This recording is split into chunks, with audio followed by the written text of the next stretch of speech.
Tuhan Allah Bapa kami ucap syukur kalau pada pagi hari ini kami boleh menaikkan pujian buat Engkau, kami boleh bisa dekat bersama keluarga di jemaat Bapa. Terima kasih Tuhan, karena Engkau selalu Tuhan ada buat kami untuk membangun kami Tuhan. Dan biarlah Tuhan firman Tuhan yang akan hamba-Mu bagikan, biarlah segala sesuatunya Engkau berkati setiap perkataan keluar dari Roh-Mu yang kudus Tuhan. Dan boleh Tuhan setiap telinga dan hati yang mendengarkan boleh dibangun dan memuliakan nama Engkau Tuhan. Terima kasih atas segala sesuatunya Tuhan. Di dalam nama Yesus Kristus kami berdoa dan ucap syukur. Amin. Oke, judul khotbah saya adalah Greater Wisdom in Using Time. Ya. Jadi kalau kita lihat di sini, ya, kita hari ini akan belajar tentang bagaimana kita menggunakan waktu. Minggu lalu kita belajar bagaimana kita adalah penata layar, kita adalah steward, bagaimana kita memuliakan Tuhan dengan harta kita. Nah, sekarang bagaimana kita memuliakan Tuhan dengan waktu yang Tuhan berikan. Dari kisah Salomo, kita tahu di 1 Raja-Raja 6 ayat yang pertama dikatakan demikian. Dan terjadilah pada tahun ke-480 sesudah orang Israel keluar dari tanah Mesir.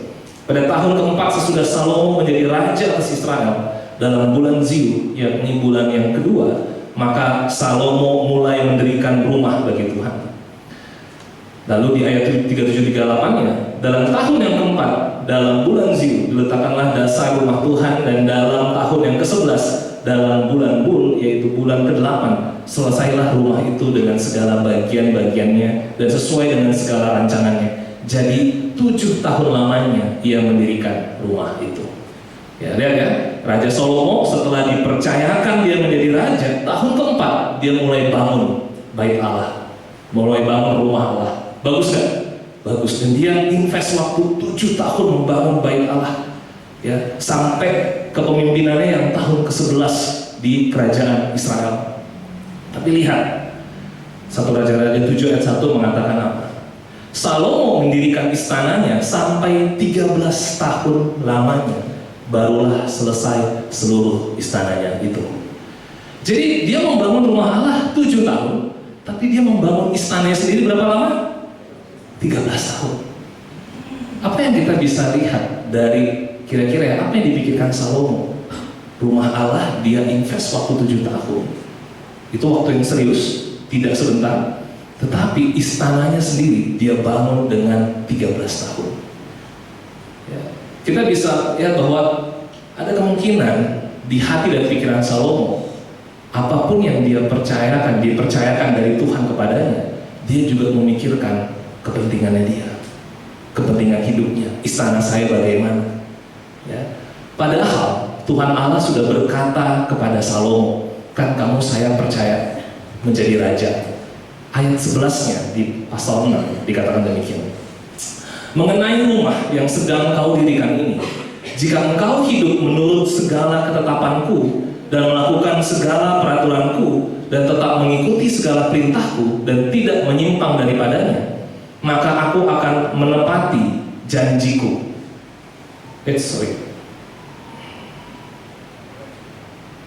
Maka aku akan menepati janjiku kepadamu yang telah kufirmankan kepada Daud ayahmu, yakni bahwa aku akan diam di tengah-tengah orang Israel dan tidak hendak meninggalkan umatku Israel. Minggu lalu saya share bahwa untuk apa bangun bait Allah kalau Tuhan tidak tinggal di dalam rumah. Ya. Dan sebenarnya Tuhan, ya udah, saya mau tinggal di dalam bait itu kalau apa? Engkau hidup menurut segala ketetapanku. Waktu-waktu yang saya kasih sama kamu Salomo, kamu pergunakan waktu itu untuk menepati, melakukan segala peraturanku. Jangan menyimpang, dan aku akan di tengah-tengah. Ini adalah tentang hubungan. Dan aku tidak akan meninggalkan. Jadi Salomo pikirannya adalah mau bikin kemegahan, mau bikin hal-hal yang flashy, hebat. Tetapi pikiran Tuhan adalah, kalau waktu saya kasih, hubungan bagaimana? Hubungan yang saya mau bangun dengan kamu, dengan jemaat Israel, seperti apa? Ya. Makanya pertanyaannya adalah, bagaimana kita benar-benar bisa menggunakan waktu kita. Kita mungkin pernah melihat ada gambar ini. Gambar ini adalah gambar patung kesempatan. Ya, patung kesempatan di dalam Greek thinking, di dalam Greek culture, ya, itu adalah maksudnya seperti ini. Ada rambutnya menyembul ke depan, ya, sehingga orang yang melewati dia bisa pegang itu, tetapi setelah dia lewat itu kepala belakang itu botak, ya, jadi nggak bisa lagi diambil rambutnya. Itu adalah tentang waktu. Waktu adalah sesuatu hal yang kita bisa, oke, ke depannya kita akan lihat nih, ini akan datang waktunya. Tapi apa? Setelah lewat, waktu nggak bisa lagi digenggam. Ya, time itu adalah sesuatu hal yang nggak bisa kembali lagi. Ya, masa-masa kita, kadang-kadang kita bisa ngobrol sama brothers sisters ya, waduh, masa yang dulu ya kita pernah main ini, itu hanya menjadi kenangan, tapi kita nggak bisa grab kembali, ya, nggak bisa ambil kembali waktu yang sudah selesai, waktu yang sudah lewat. Ya, makanya di Bible, di Greek juga dia tahu bahwa waktu itu adalah ada kronos, ada kairos. Ya, kita pernah belajar tentang ini. Kronos itu adalah kronologis. Kita lahir tahun berapa? Ya, berapa lama kita sekolah? Ya, waktu di SMP itu sekitar tahun berapa kita bersekolah? Itu adalah kronologisnya. Hari ini jam 9 saya ibadah, nanti jam 12 saya mau makan siang, nanti jam berapa mau ketemu orang, nanti jam berapa mau, itu adalah kronologis waktu. Dan hal-hal seperti ini kita belajar dari sekolah. Ya, makanya kita buat jadwal A, jadwal B, dari Senin, Selasa, Rabu, Kamis, Jumat, Sabtu, Minggu akan ngapain, kronologisnya apa, kita tahu itu. Bahkan kita pernah belajar itu dengan disiplin. Tapi ada juga kairos. Kairos itu adalah appointed of time. Jadi satu satuan waktu. Itu adalah sebuah kesempatan yang tidak akan terulang. Itu kualitatif. Misalnya apa? Jam 9 pagi ini waktu ibadah, saya mikirkan apa? Saya ambil kesempatan ini untuk apa? Waktu nanti saya jam 11 mau fellowship, saya akan ambil kesempatan itu untuk apa?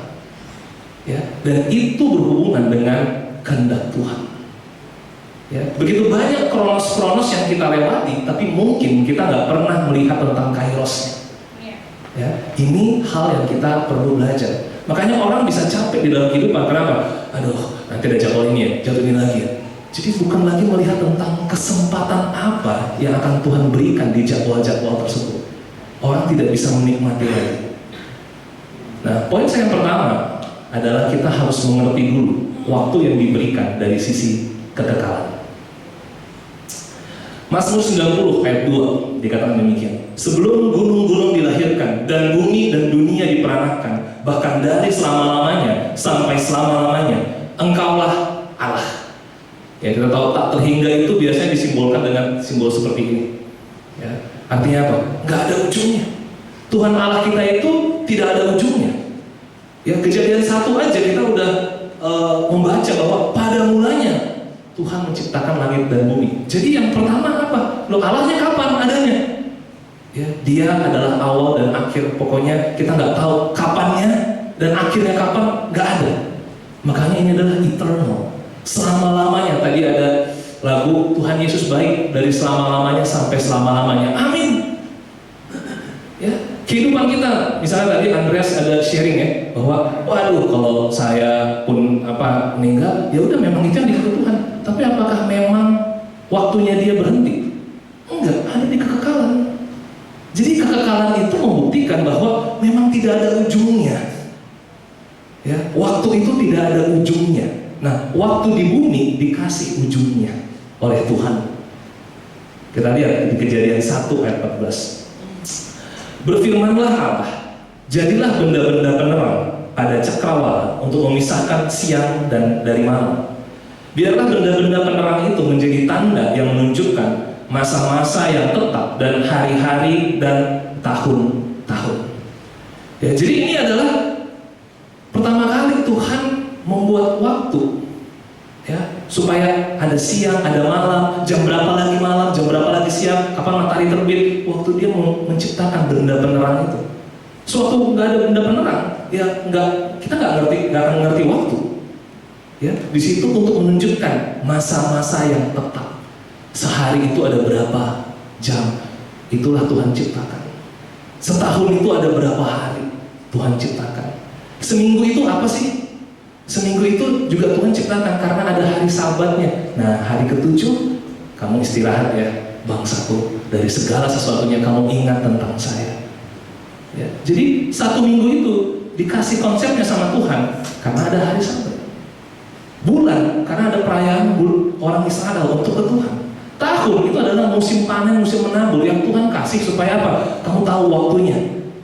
Ya, 1 tahun itu saya kasih untuk kamu bisa lihat, kamu menabur karena siapa, kamu memanen karena siapa. Itu saya yang buat. Ya, tetapi waktu ada manusia ada di dimensi waktu itu, siapakah yang dia pikirkan? Apakah yang dia pikirkan? Buat siapa dia menggunakan waktu itu? Ya. Ini adalah silsilah ya, dari Adam sampai Nuh. Kita tahu Adam itu hidupnya 930 tahun. Ya, luar biasa. Ya, baru Set 912 tahun. Ya. Itu dari tahun 130 setelah Adam lahir, barulah Set lahir. Itu anaknya setelah apa? Habil dan Kain. Tapi yang menarik buat saya adalah si Henok ini nih. Kalau dalam bahasa Indonesianya si Henok itu dari tahun 622 setelah Adam lahir, itu barulah dia lahir. Selama 365 tahun hidupnya. Ya. Saya bayangin ya, ini mungkin sewaktu si Henok umurnya 300 tahun, ya, itu Adam masih hidup. Jadi kalau foto keluarga tuh rame banget tuh kayaknya. Wah, udah bukan buyut lagi apa-apa semuanya. Waduh, dari gitu mereka. Gitu ya. Semuanya ada di foto keluarga. Ya kayaknya udah foto keluarga pun kayaknya bosan kali ya. Udah 900 tahun ini saya foto keluarga ya. Kita bayangkan masih ada mereka. Si Adamnya masih ada. Ya, tapi apa yang membuat si Henok diangkat duluan? Kalau kita pernah baca di Kejadian 5, karena Henok bergaul karib dengan Tuhan. Udah, saya bawa aja dia ke kekekalan. Kenapa? Saya mau terus akrab sama dia. Yang lain normal 900 tahunan. Yang adalah satu ya, ada 777 tahun. Saya nggak tahu kenapa dia dikasih segitu aja. Ya, nggak ada tertulis di Alkitab. Tapi yang lain sekitar 900 tahun, dan itu adalah waktu yang normal satu. Ya. Tapi setelah air bah, udah dipersempit lagi hidup manusia. Ya, Tuhan bilang udah 120 tahun aja. Setelah zaman Musa 70 tahun aja. Ya. Tuhan mau kasih waktu, tapi kita harus lihat dari dimensi kekekalan. Karena kalau kita nggak lihat dari dimensi kekekalan, waktu-waktu yang kita habiskan dalam hidup, kita sepertinya bisa jadi seperti Salomo. Kapan saya bisa bangun ini? Kapan saya bisa ini? Kapan nanti bisnis saya sampai ke Mesir? Kapan bisnis saya bisa sampai ke Ratu Pantai Selatan itu? Bukan yang Ratu Selatan, Sheba itu, supaya dia bisa lihat hikmat saya. Itu dari satu raja-raja. Waktu muncul karena konsep kekekalan. Karena kekekalanlah kita direncanakan. Pada akhir hidupnya, si Salomo punya hikmat demikian. Pengkhotbah 3:11. Ia membuat segala sesuatu indah pada waktunya. Bahkan ia memberikan kekekalan dalam hati mereka. Tetapi manusia tidak dapat menyelami pekerjaan yang dilakukan Allah dari awal sampai akhir. Tuhan kasih tahu Salomo, kamu ada kan waktu-waktu dalam hidupmu, waktu menanam, waktu cabut, waktu lahir, waktu mati, waktu apapun itu. Kita lihat di situ ada waktu membongkar, menggali, apapun itu. Ya, karena pekerjaan orang Israel berkisar seperti itu. Tapi tahu nggak, sesuatu itu semuanya waktu-waktu itu indah. Ya. Bahkan ini lebih lagi, memberikan kekekalan dalam hati mereka. Jadi setiap waktu yang Tuhan kasih, orang tuh harus lihat dari sisi kekekalannya, bukan hanya lihat dari sisi apa yang saya akan bisa capai. Ya. Salomo kira-kira apa di dalam pemikirannya? Padahal dia mengawalnya dengan meminta hikmat. Tapi dia mengakhiri hidupnya dengan tidak menjadi contoh sama sekali. Bahkan Yesus pun berkata demikian, hikmatnya Salomo kalah jauh sama keindahan bunga bakung. Ya. bunga lili ya maksudnya ya. Ya. Saya mau tanya kita semua di sini, yaitu apa? Kita bisa nggak menyelami pekerjaan dari awal sampai akhir tentang Tuhan? Dan itu adalah semuanya tentang hubungan. Kita lahir, semua di sini lahir tahun berapa kita tahu? Ya. Henok dilahirkan tahun berapa? Adam dilahirkan kapan? Siapa lagi tadi? Ada Lamek, ada Metusalah. Yang paling tua Metusalah 969. Nuh itu tahun berapa kapan? Itu semuanya terjadwal, itu semuanya ada kronosnya. Ya, dan jadwal-jadwal Tuhan itu adalah baik adanya. Makanya waktu tadi di Kejadian 1, setiap Tuhan menciptakan sesuatu, benda penerang atau apapun juga, bahkan manusia diciptakan, itu dia lihat baik adanya. Ya, kita semua terschedule oleh Tuhan, terjadwal oleh Tuhan. Rentang hidup kita itu dipikirkan Tuhan, itu adalah hal yang baik buat kita semua. Nah, manusia biasanya mengkategorikan waktu-waktunya, lahir, nanti lulus, ya nanti kerja, nanti nikah, nanti punya anak, nanti hari tua. Itu manusia mengkategorikan waktu. Ya, siapa yang bikin ini? Tuhan nggak ada bikin ini. Ya, tapi manusia seakan-akan. Makanya kalau kita sama orang tua atau juga, ayo, kok udah umur segini belum nikah-nikah, misalnya. Ya, ayo kapan punya pacarnya, kapan punya anaknya, kapan ini, semua tentang kapan itu menjadi satu hal yang iblis bisa buat supaya apa? Kita jadinya nggak makin yakin sama Tuhan. Ya. Nah, kita tahu setiap waktu-waktu itu ada kronosnya dari Tuhan. Tuhan bisa bikin jadwalnya itu dan Tuhan bikin rencananya. Tapi yang paling penting adalah kita bisa melihat kairosnya. Kesempatan-kesempatan yang kita perlu ambil supaya karena kita mengerti kehendak Tuhan, bukan karena orang lain udah punya ini, kapan saya punya ini? Karena saudara saya udah begini, kapan saya begini? Karena orang tua saya udah bilang demikian, kapan saya seperti ini? Jadi segala sesuatu tentang kapan itu menjadi sebuah pertanyaan besar di hidup manusia. Ya. Nah, tapi kali ini kita mau lihat dari dimensinya adalah kekekalan. Nah, saya akan masuk ke poin yang kedua, kesiapsediaan. Kalau kita ngerti kekekalan, kita harus mengerti siap sedia untuk menggunakan waktu.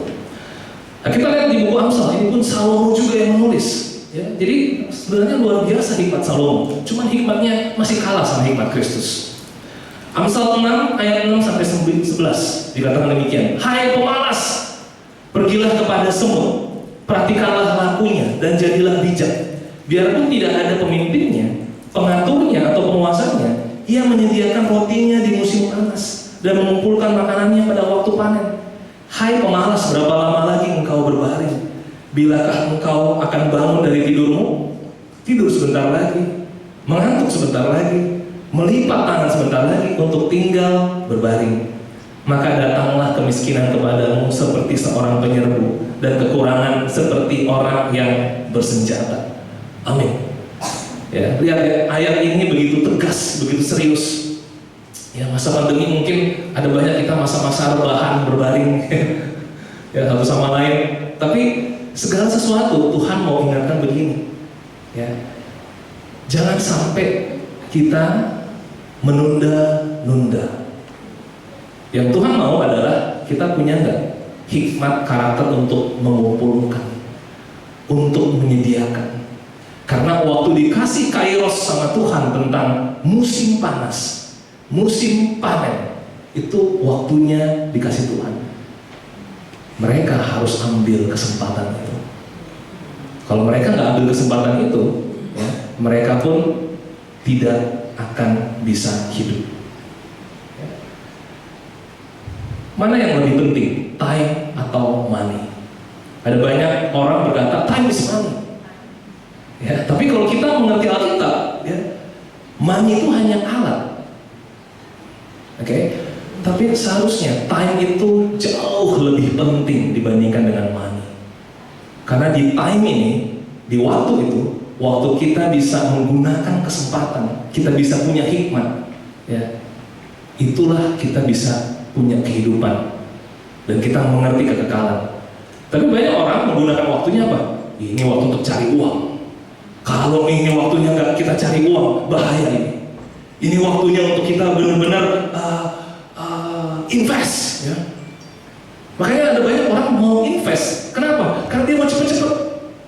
Tapi dia dapat nggak hikmat Tuhan untuk menyediakan, untuk bersiap-siap, untuk berusaha? Belum tentu dia dapat. Ya, di dalam time itu Tuhan melatih prosesnya kita. Tapi orang kalau misalnya sudah melihat tentang money, ya, akhirnya dia bisa lupa yang Tuhan sediakan sebenarnya adalah time. Dan Abraham dulu dikasih sama Tuhan vision. Abraham, engkau akan mempunyai keturunan, ya, seperti bintang di langit, pasir di pantai. Lalu Abraham nggak nanya kapan Tuhan. Ya, kalau kita lihat sejarahnya, kapan dia bisa lihat keturunannya seperti bintang di langit dan pasir di pantai? Ada dia bisa lihat itu? Ya, kalau dia paling hanya bisa lihat Ishak sama Yakub. Lalu anak-anaknya, ya, Abraham udah meninggal, Yakub baru punya semua keturunan itu ada 70-an karena Yakub anaknya paling banyak waktu itu. Tapi Ishak anaknya cuma berapa? Ya, sedikit. Ya, Abraham cuma punya anak Ishak, satu lagi Ismail dari Hagar. Tapi dalam hidupnya apakah dia bisa melihat keturunannya seperti bintang di langit dan pasir di pantai? Enggak.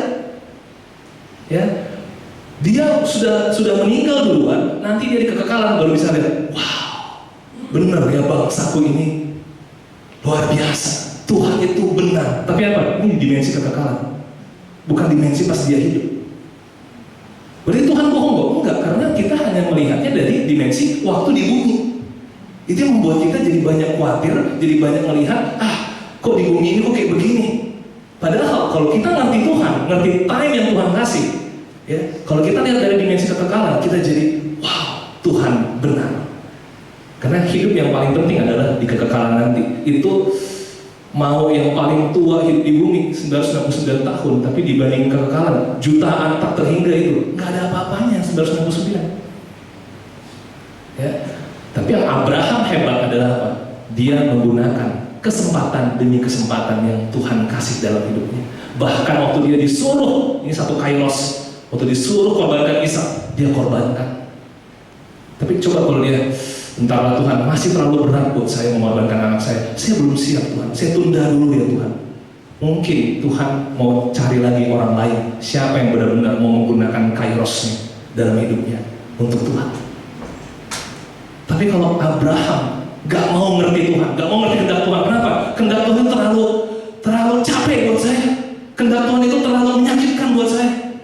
Dia mungkin bisa aja dia peristri ya semua puluhan orang ya supaya dia bisa banyak anaknya. Mungkin ini kali ya kehendak Tuhan ya, saya peristri aja sama banyak orang. Karena ini janji Tuhan, bisa aja dia klaim janji itu. Ya, tapi Abraham gak kayak begitu. Dia gunakan kairos. Waktu dia pernah istrinya hampir diambil oleh Abimelek, oleh Firaun, tapi apa? Dia gunakan kairos itu. Oh ya, ini kairos untuk saya bertobat. Kok saya sempat takut ya? Oh, ada sepupunya diculik. Wah, ini hidup Abraham luar biasa ya. Sepupunya keponakan diculik, Lot. Ya, anaknya hampir mati.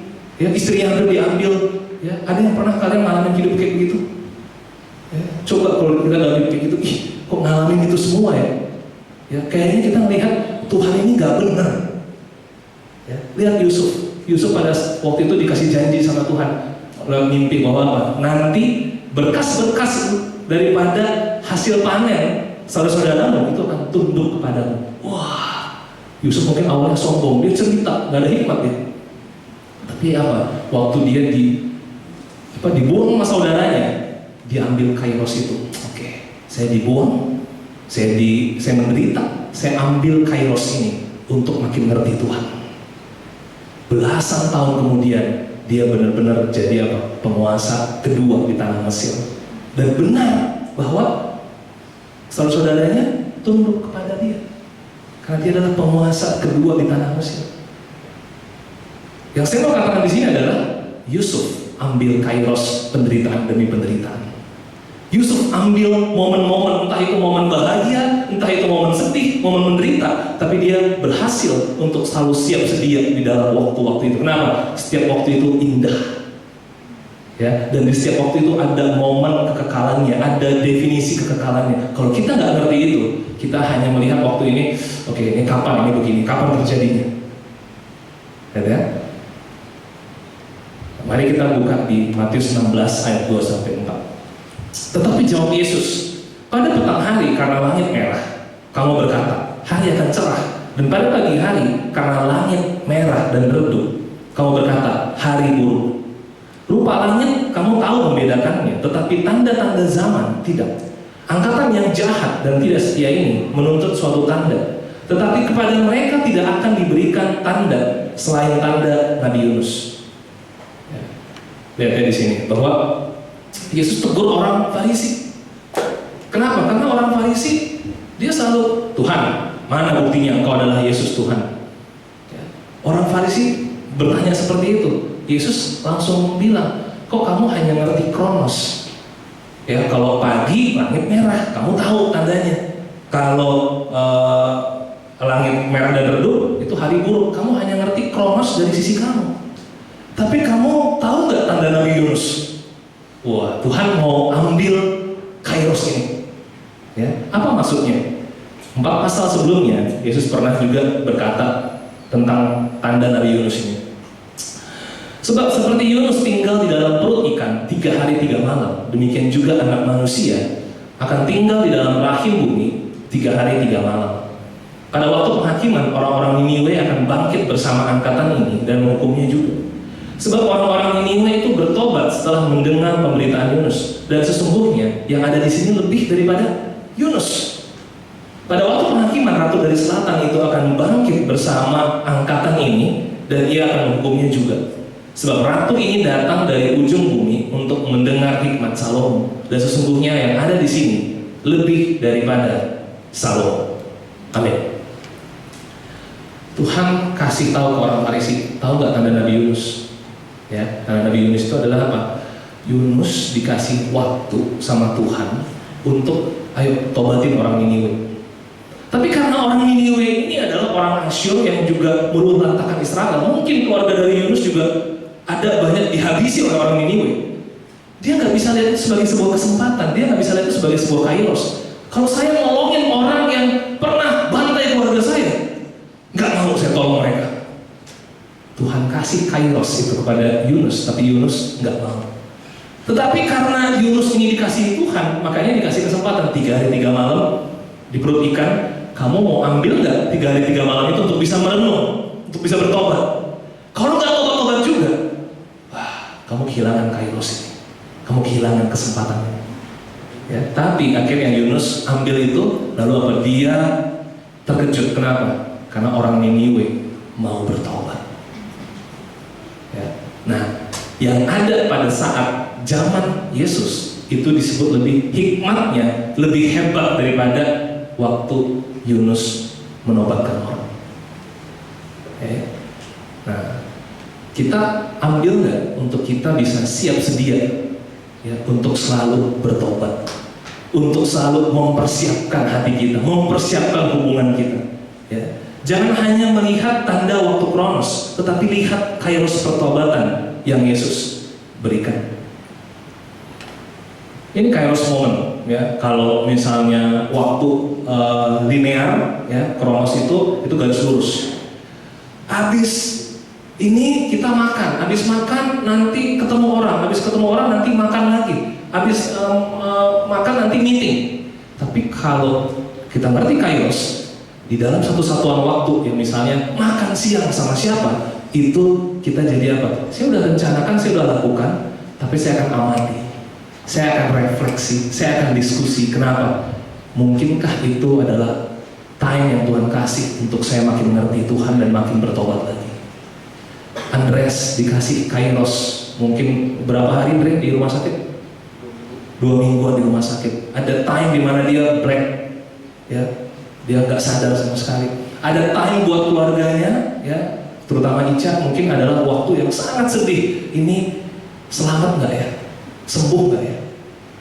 Tapi ini adalah momen yang sangat bagus untuk apa? Untuk amati, refleksi, diskusi suami istri, sehingga akhirnya apa? Wow, kairos yang Tuhan kasih membuat saya makin ngerti Tuhan, membuat saya ke depannya saya jadi tahu apa yang akan saya lakukan lagi buat Tuhan. Ada time di mana kita mungkin dapat banyak duit dari kerjaan kita, tapi kalau itu hanya sebuah kronos yang amin, udah syukur aja. Tapi kita nggak ambil kairos. Oh, kenapa saya dipercayakan banyak duit buat Tuhan? Oh, begini. Ya, Tuhan itu melihat harta itu seperti ini. Wow, terima kasih Tuhan. Ada momen di mana kita konflik sama orang. Kenapa ada waktu konflik? Kita lihat nggak kairosnya? Sehingga kita bisa lihat, oh ternyata dari konflik ini saya bisa mengerti, amati, refleksi, diskusi, dan akhirnya apa? Saya rencanakan lagi, saya akan lakukan buat Tuhan. Itu adalah kairos yang Tuhan mau kasih. Tapi kalau enggak, kita hanya ini momen yang menyedihkan, nggak mau lagi saya kayak begini. Ini momen yang nggak enak banget, saya mau pindah aja. Ini momen yang jadi kita hanya hidup berdasarkan kronosnya itu kita suka atau enggak, ya itu tergantung kita. Tapi mestinya kita kenal kairos yang mau Tuhan kasih. What you do today determine your future. Your kairos determine your kronos. Apa yang kamu lakukan sekarang itu akan menentukan masa depanmu. Kairosmu menentukan kronosmu. Nah, artinya apa? Banyak kita bisa terjebak, kita hidup, kita bisa punya rasa takut karena masa lalu. Jadi kronos masa lalu itu membuat kita jadinya punya takut di masa kini. Ada juga orang yang stuck karena apa? Takut masa depan. Jadi gara-gara nanti saya ke depannya gimana? Gimana kalau misalnya belum ada ini, belum ada itu, gimana ke depannya? Jadi kita bisa takut karena masa depan dan kita bisa takut karena masa lalu yang udah terjadi. Intinya adalah kairos masa kini, kita mau renungkan apa dan lakukan apa, refleksikan apa bersama Tuhan. Itulah yang paling penting. Yang ketiga, ini adalah tentang kesempatan. Buku Efesus 5 ayat 15 mengatakan demikian. Karena itu perhatikanlah dengan seksama bagaimana kamu hidup. Janganlah seperti orang bebal, tetapi seperti orang arif. Dan pergunakanlah waktu yang ada, karena hari-hari ini adalah jahat. Sebab itu janganlah kamu bodoh, tetapi usahakanlah supaya kamu mengerti kehendak Tuhan. Paulus menulis ini kepada Efesus. Ini termasuk sekitar tahun-tahun, ya, ada baru versi ini versi tahun 50-an, ada juga versi tahun 60-an. Tapi yang pasti Paulus tulis lagi kepada Timotius. Kenapa? Karena Timotius memimpin jemaat Efesus. Dia katakan demikian. Ini adalah surat terakhirnya Paulus di 2 Timotius 4 ayat 2-3. Beritakanlah firman, siap sedialah baik atau tidak baik waktunya. Nyatakanlah apa yang salah, tegurlah dan nasihatilah dengan segala kesabaran dan pengajaran, karena akan datang waktunya orang tidak dapat lagi menerima ajaran sehat. Ke jemaat yang sama, tapi Paulus bicara tentang waktu. Yang pertama kepada jemaat Efesus suratnya dikasih, yang kedua kepada pemimpin jemaatnya. Tapi intinya di sini adalah apa? Supaya jemaat Efesus ini bisa pergunakan waktu dengan baik, dengan bijak. Karena apa? Setiap hari itu jahat. Hari ini kita ke gereja, bisa nggak menjadi waktu yang jahat buat kita? Sangat bisa. Waktu kita memang nggak ngerti kehendak Tuhan. Waktu kita berfellowship, bisa nggak ada waktu yang jahat buat kita? Sangat bisa. Kalau kita nggak ngerti kehendak Tuhan. Waktu kita bekerja itu bisa jadi hari yang jahat buat kita. Waktu kita berkendara itu bisa jadi waktu yang jahat buat kita. Karena kita nggak ngerti kehendak Tuhan. Makanya si Timotius sebagai pemimpin jemaat Efesus saat itu diperingatkan lagi sama Paulus. Timotius, pokoknya kamu mau siap atau enggak, beritakan firman, tegur apa yang salah, nasihati. Kenapa? Karena nanti akan datang waktunya orang nggak bisa lagi terima ajaran. Kalau mereka nggak bisa terima ajaran, nggak bisa terima firman Tuhan, nggak bisa ditegur, nanti apa? Mereka menggunakan waktunya jadi waktu-waktu yang jahat.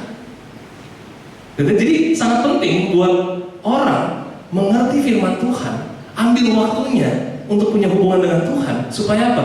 Setiap waktu-waktu itu menjadi waktu yang mereka pergunakan dengan bijak.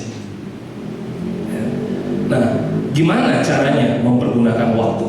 Kenapa? Karena kadang-kadang kita bisa miss gak? Waktu yang harusnya kita lakukan kehendak Tuhan, kita gak jadi lakukan kehendak Tuhan. Awalnya kita punya rencana mau lakukan hal yang baik, waktu melakukan hal yang baik kok jadi hal yang jahat yang saya lakukan. Kenapa bisa gitu ya? Padahal intensi saya baik, tapi kok jadi waktu yang jahat ya saat itu? Kita miss the time. Mau ambil lagi waktunya nggak bisa. Tapi kabar baik, Tuhan itu dalam bahasa Yunaninya tentang pergunakan waktu yang ada ini adalah tentang redeeming the time, menebus waktu. Jadi orang Yahudi, kalau misalnya apa? Oke, hari ini saya mau fellowship, saya mau mengasihi orang. Sewaktu mau fellowship, ada pikiran, ada kekhawatiran, ada WhatsApp, nggak jadi saya mengasihi. Akhirnya apa? Miss the time itu. Kairos yang harusnya saya lakukan buat Tuhan, nggak jadi. Tapi kabar baiknya, kalau konsep redeeming atau menebus waktu itu adalah, kalau itu miss, berarti nanti kalau akan saya buat lagi waktunya, supaya saya bisa reclaiming kembali waktu-waktu yang saya miss, ya, untuk saya lakukan buat Tuhan. Kalau kemarin saya gagal, saya mau minta maaf, kok nggak jadi minta maaf, saya akan reclaiming kembali waktu untuk minta maaf lagi sama Dia.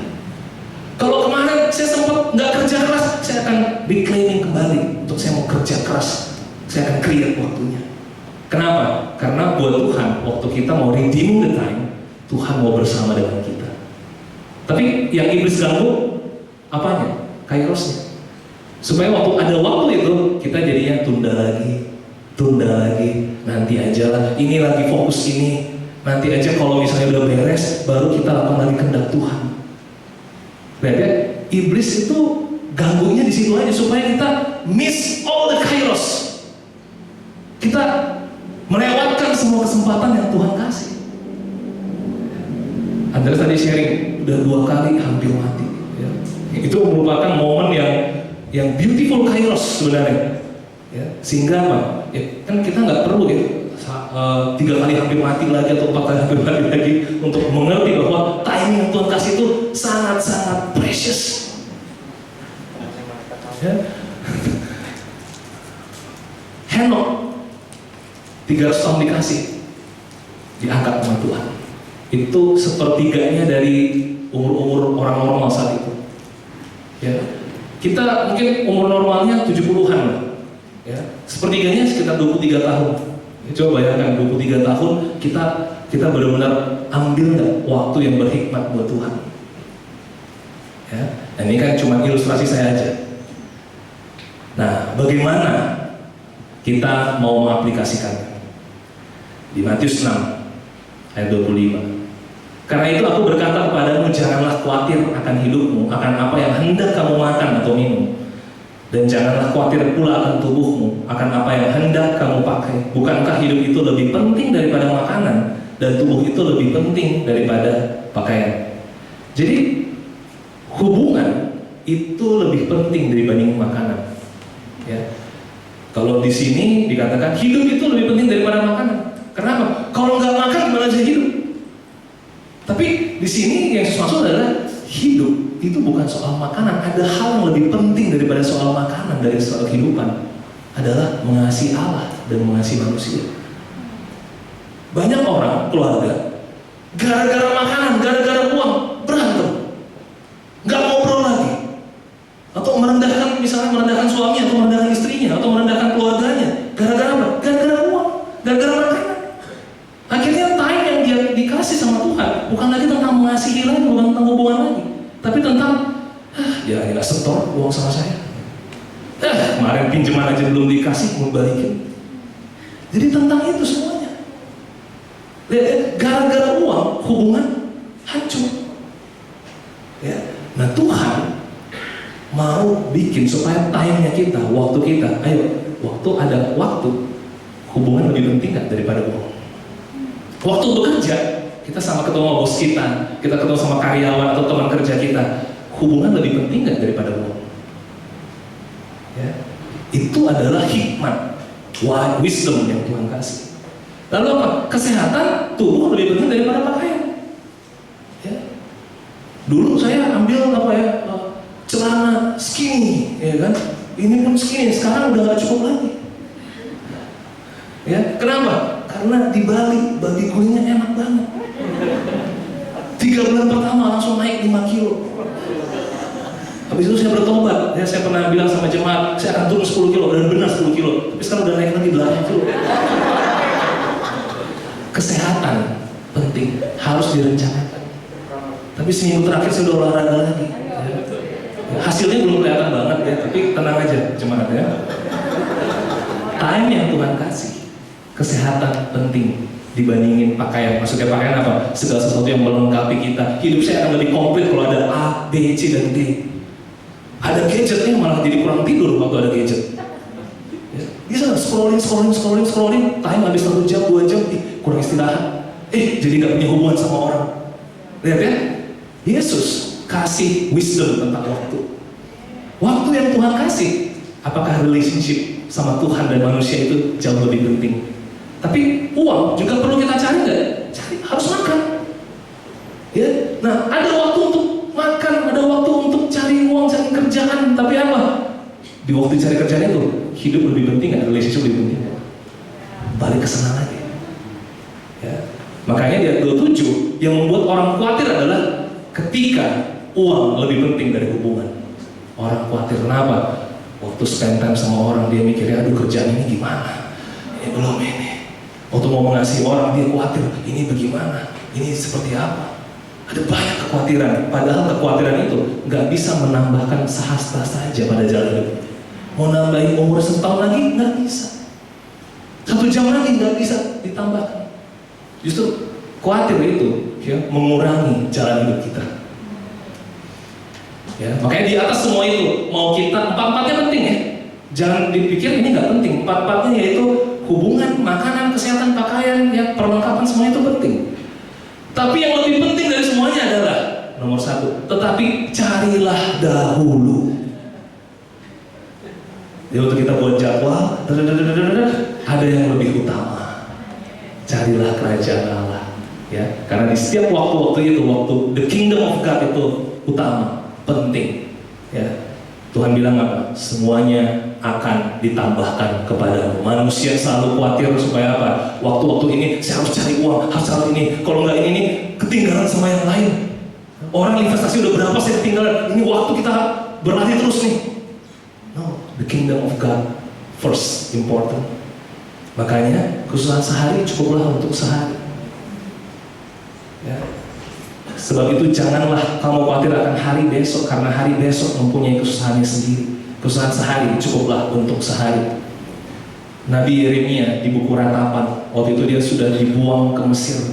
Tapi waktu dia di Mesir, dia dibuang itu di dalam segala kepedihannya, di dalam ratapannya, dia tulis Ratapan pasal 3. Kasih Allah baru setiap hari, tak pernah berkesudahan. Ya, tadi kita sempat nyanyi lagu itu. Tak berkesudahan kasih setiamu Tuhan. Ya, tiap pagi itu ada kasih Tuhan yang bisa kita nikmati. Tapi waktu pagi itu kita udah pikir khawatir lagi. Khawatir bulan depan kita pikirin lagi itu. Khawatir kemarin kita pikirin lagi besoknya. Jadi tak berkesudahan khawatir hidupku Tuhan. Yeremia dalam pembuangannya, dalam pengasingannya, dalam buku Ratapan, kasihmu baru nggak berkesudahan Tuhan. Ya, brothers sisters, saudari, mari kita nikmati kasih Tuhan. Hidup ini begitu berharga di dalam Tuhan. Ya, kekekalan adalah hal yang akan kita tuju ke depannya. Ya, tapi di sini mari kita gunakan kairos itu. Ya, karena kairos itu bisa saja itu lewat. Tapi kalau kita ngerti Tuhan, kita akan reclaiming kembali. Kita akan tebus waktu yang hilang kemarin. Waktu untuk bertobat kemarin, kok miss saya mau bertobat lagi. Waktu untuk mengasihi orang, kok miss. Kok kemarin saya nggak kerja keras, saya mau kerja keras lagi. Kok kemarin saya belum sempat terbuka sama orang, saya mau terbuka lagi. Ya, iblis hanya mau ganggu. Udahlah, kamu kan kemarin nggak kerja keras, kamu memang orang yang seperti ini. Udahlah, kamu nggak terbuka, lihat orang-orang lain yang sangat terbuka. Jadi kita bukan dalam dimensi waktu Tuhan lagi, kita dimensi suasana. Ya kalau orang zaman sekarang vibe-nya nggak enak, karena vibe-nya nggak enak, saya jadi melakukan ini. Saya kata Tuhan, waktuku, ya saya berikan kekekalan dalam setiap hati manusia. Apakah kita mau menyelami apa yang Tuhan mau kasih? Ya, jadi greater wisdom in using time hari ini. Ya, mari saudari kita perhatikan kekekalan. Ya, mari kita memiliki kesiapsediaan, preparation. Ya, kadang-kadang kita ketemu orang yang saya banyak banget ketemu orang, harus sharing iman nggak? Harus ngajar Alkitab lagi nggak? Saya belum siap. Kadang-kadang diundang, harus khotbah ini 1 jam lagi.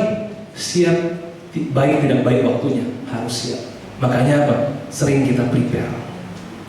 Ya, orang nggak prepare, nggak pernah siap.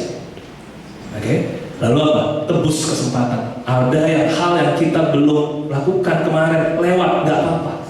Kita bisa punya waktu pertobatan, tebus lagi kesempatannya. Amin? Mari kita jadi orang yang bijak untuk menggunakan waktu. Mari kita bersatu dalam doa. Tuhan Bapa kami, Tuhan, kami memuji Engkau karena kami boleh Tuhan diajarkan kembali Bapak tentang waktu Bapak. Kami bersyukur Tuhan karena Engkau adalah Allah dari selama-lamanya sampai selama-lamanya Tuhan. Kami nggak tahu Tuhan kapan awalnya, kami nggak tahu kapan akhirnya. Tetapi Engkau adalah Allah yang tahu itu semua Bapak. Dan biarlah Tuhan kami hidup bersama dengan Sang Pemegang waktu yaitu Engkau Tuhan. Biarlah Tuhan kami setiap Bapak Yesus dari dalam jemaat Bali Bapak, kami boleh Tuhan menggunakan waktu dengan bijak karena kami mau kenal kehendak Engkau Tuhan. Ampuni Tuhan kalau ada time Tuhan yang kami nggak lihat Tuhan, itu adalah kesempatan yang Engkau kasih Bapak. Tadi mendengar Tuhan sharing dari komunitas saudara kami Andreas Bapak, kami melihat bahwa segala sesuatu itu baik. Waktu sakit adalah waktu yang baik. Waktu sedih ada waktu yang baik juga. Waktu ada kekacauan adalah waktu yang baik juga. Waktu bahagia ada waktu yang baik. Semua waktu itu indah pada waktunya Engkau Tuhan. Dan ajar kami selalu bersyukur dan gunakan waktu itu untuk Tuhan melihat kesempatan yang dari Engkau, bertobat seperti yang Engkau berikan Tuhan. Biarlah Tuhan kami semakin bijak Bapak. Kau cukupkan Tuhan semua Tuhan, khusus dari Tuhan, supaya kami Tuhan menyediakan waktu kami, menyediakan hal-hal yang lain Bapak untuk prepare Bapak. Di dalam setiap musim, dalam setiap waktu Tuhan, kami selalu mencari Engkau Tuhan. Di dalam nama Yesus Kristus, kami berdoa syukur. Amin.